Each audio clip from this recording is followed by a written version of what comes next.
So who really manages the economy? Is it the central bank or is it the government? In most countries, they act independently of each other, often at odds with each other.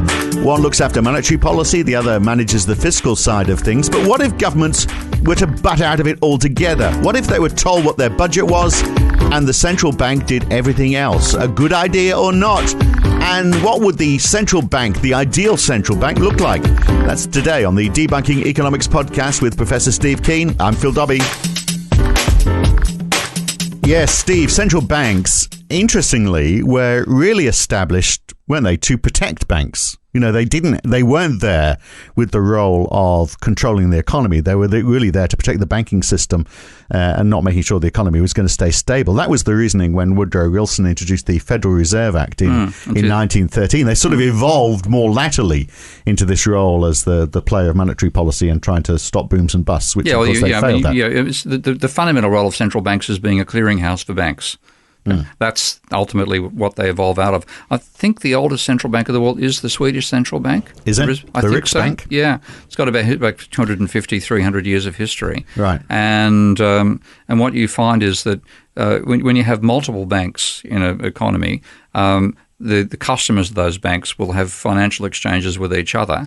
And at some point in the day, of course, that means that the reserves of one bank, if people have been talking back in the days of using cash for transactions or even checks, but at the end of the day, one bank's accounts may have gone down, another account's gone up, and overall there's a netting process. They need to net out. And so it's like a clearinghouse function, which is what they still have today and haven't. Yeah. And my father was the Commonwealth Bank representative on the clearinghouse in Australia. So I was regularly hearing Dad talk about the clearing operations. And you'd go along and have a daily meeting where you'd get together and net out the transactions.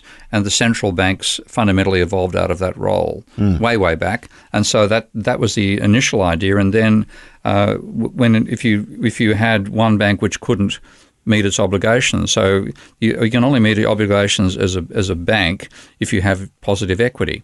Okay? You've got to have some cash that's yours that you can hand over in a transaction. But with another bank, now if you end up having a collapse in your assets and you have no assets, your liabilities exceed your assets, you can no longer take part in that and you fail. And then, of course, because you fail, the one that you owed money to also can potentially fail and you get a chain reaction through all the banks. So the central banks, the real beginning of that was the Lombard Street. And I forgot to remember the name of the author of Lombard Street.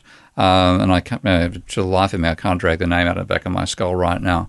But his argument was the role of the central bank then in terms of a prophylactic against these sorts of crises had to be willing to offer security at reasonable rates and unlimited capacity when something like that happened. So if you had one bank fail and it would cascade through the other banks, you let the one that's going to fail, but you don't let the chain reaction occur. So your role is then to provide liquidity to these on reasonable terms as much as is necessary to stop the system breaking down. Then you handle the banks that failed and you go on to the next one. So the role of central banks began with that supervisory role. Right. And that the Federal Reserve is the classic instance of that. But, the Bank of England actually started life for a very different reason. It actually started as a tax collector for the government. Which is sort of why I thought, it was interesting to have a discussion about the various roles of central bank, because it was to fund the war in 1694. And I guess, if you wanted to... Which war was that? Well,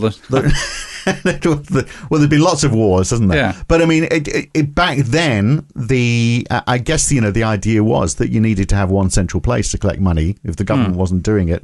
And so the Bank of England was established to do that. Well, you had back in the feudal days, you had tax collectors. Yeah. See, a major reason, and tax collectors were all based at the boundaries of feudal estates, and you're going to go from one estate to another as a merchant.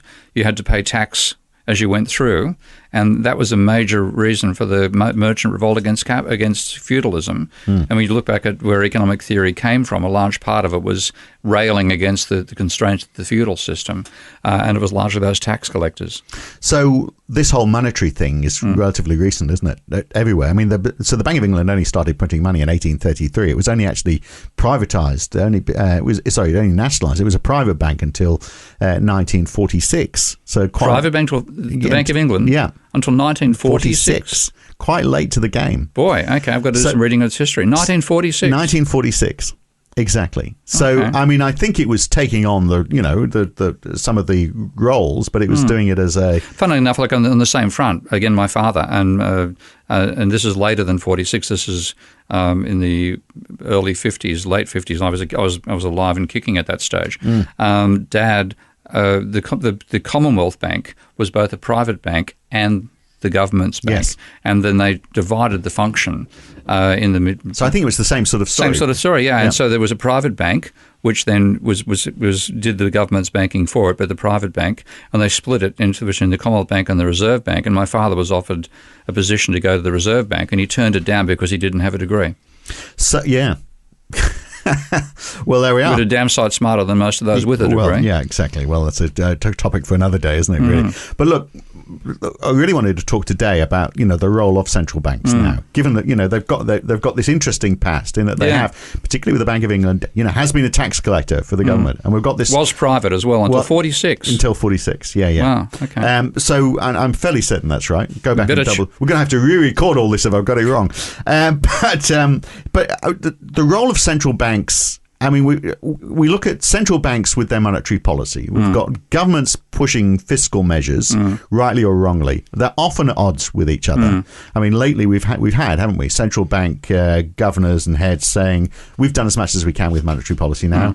The economy is still stagnant. We need the government to pump some money into it. And many governments like Germany and Australia are saying no, we're not going to do that. In the UK, the spending is actually, even though Boris Johnson's talking about spending more, the budget actually is to cut money next year. So there's, so if they're saying this is what we want governments to do, governments are not doing it, and yet central banks have got this responsibility for making sure that the economy is growing. This is the revenge of neoclassical economics on itself, and I'm thoroughly enjoying it in one sense because if you look at all the arguments from Friedman, all the neoclassical stuff is really anti the government.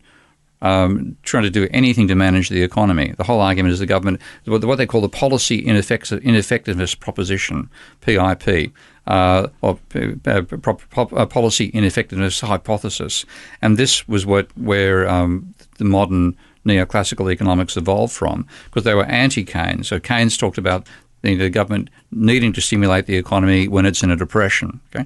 Now, the way that Milton Friedman reinterpreted that was the government trying to stimulate the economy when it's in perfect equilibrium and drive unemployment below the equilibrium level. So if you look at Keynes, Keynes would not have described his economics as the economics of depression. It's much, much broader than that.